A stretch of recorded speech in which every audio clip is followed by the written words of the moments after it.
You're based in Australia, and yet you've got people working for you in the Philippines or the Ukraine, like you say, or somewhere, in the Middle East. Now, in this is a touchy subject because for a lot of people in the industrialized or the Western countries, we are experiencing downsizing. We are seeing businesses shedding staff. And Hmm. and here this is an aspect where you are exporting, in a sense, the job overseas.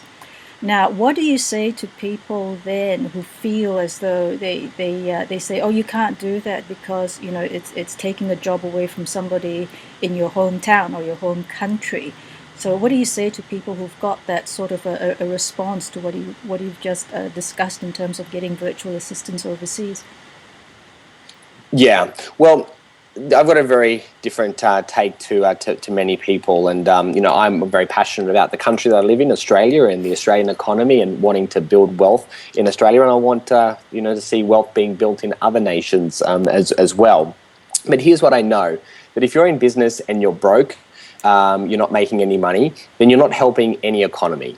Your job in business is to be profitable. Your job is to actually make money from your business, because when you make money, you then reinvest that money back into buying a new car, back into maybe getting like a new office space, getting desks, getting computers.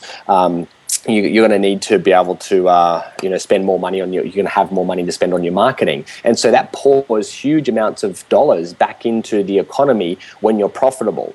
But it's sad when you walk down the street, and in this kind of time in our economic cycle, you walk down in a sort of like a town, and for many places that I go to, one in every five shops has a for lease sign or a for sale sign at the front, and you think of all the people that have lost their jobs, and all the people that and now those people that are broke in their business, that have lost money or bankrupt, are now a burden on the economy, and they're now taking other taxpayers' money to support them. And so what I believe is that it's very small-minded to think that if I give someone a job overseas, I'm robbing a job in Australia or in America or wherever. In the short term, perhaps, maybe in the first 1 or 2 months. But in my experience, by doing this, you then dramatically increase your productivity and efficiency, and ultimately the profitability of your business. You start making more money, and then you start pouring more money back into your local country. And also you have to hire local staff, because there are certain jobs, if you have a retail store, that you can't outsource. You still need someone to kind of open the shop in the morning and to serve the customers. And so by putting off some of those administrative tasks overseas, it just means you can get more efficiency, which creates more revenue. More revenue creates more opportunity. You can invest back in staff. And so it's not like it's like assuming that the pie, some people say, oh, the pie is only so big, and it's about, we all have to eat from the same pie. Well, why don't you create a bigger pie? Why don't you create your own pie?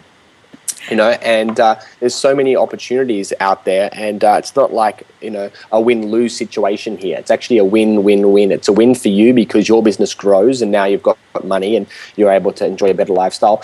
And I spend, like, in this position, I spend millions of dollars every year in expenses of running my business, which all goes back into the Australian economy.